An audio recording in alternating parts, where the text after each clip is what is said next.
I'm here right now. I'm outside the Elmira Correctional Facility, and right behind me there are still several corrections officers on strike in light of this recent agreement. Now, I'll step aside for just a moment here just so you can see what we're looking at. People, like I said, they're still flooding in, they're getting ready, listening to this holiday music, and just enjoying some time with one another. Despite this rainy weather, you can also probably see around me, my coat's a little bit wet right now, but it's not dampening people's spirits. They're still having a good time getting ready for this tree lighting.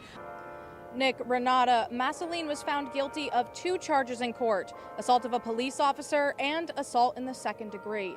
I caught up with Chemung County DA Whedon Wetmore after the trial, and he shared that because of the video evidence, he couldn't believe this case even went to trial to begin with.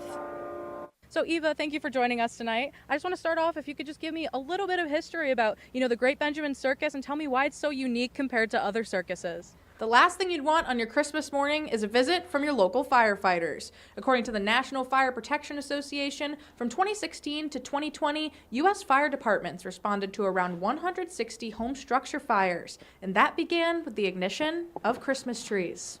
The remnants of Tropical Depression Debbie barreled through Steuben County yesterday, and several communities are now dealing with the aftermath.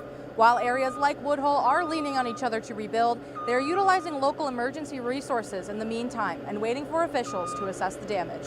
Whether it's the thrill of the catch or spending time with family, the Park Station Ice Fishing Tournament is helping people make winter memories. Organizers say this marks the first annual tournament, and they can't wait to keep bringing it back for years to come. In Aaron, Alecia Solorzano, WEMY News. Patients and their families are looking for answers after Dr. Jason Horn abruptly announced the closure of Southern Tier Orthodontics. According to the managing partner from Ziff law firm, Christina Sunsire, options for recovering money are extremely limited. However, there are some steps to take that may provide a chance for reimbursement. Tasha Tabor has been bringing her teenage daughter to Dr. Jason Horn's Southern Tier Orthodontics in Elmira for almost a year. On Monday, December 30th, she booked an emergency appointment for her daughter to receive needed care.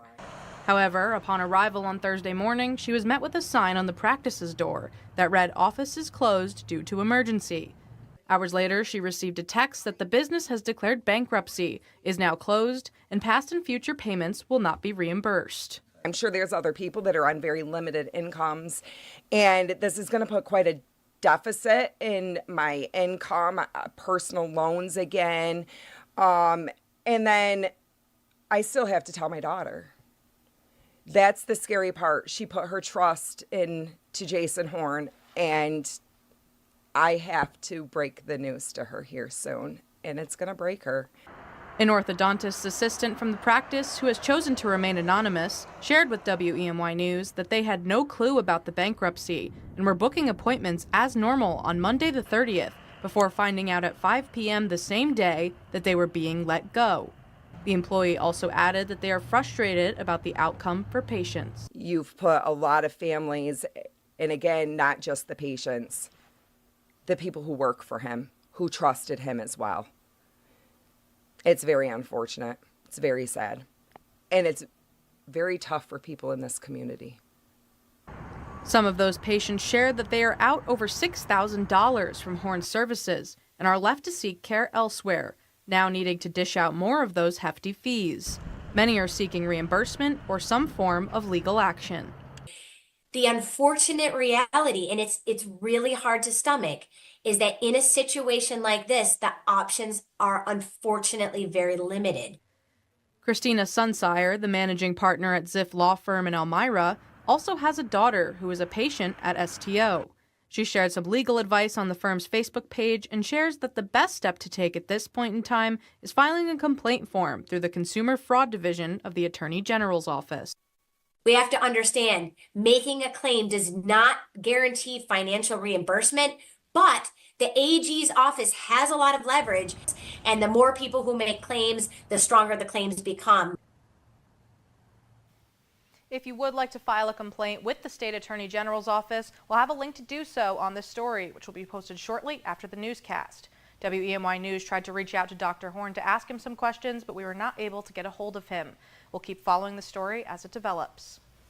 A beloved squirrel named Peanut and his owner, Mark Longo, have amassed hundreds of thousands of followers across various social media platforms. However, on October 30th, the DEC came to Longo's house with a warrant to take Peanut, and his fate at this time is unknown.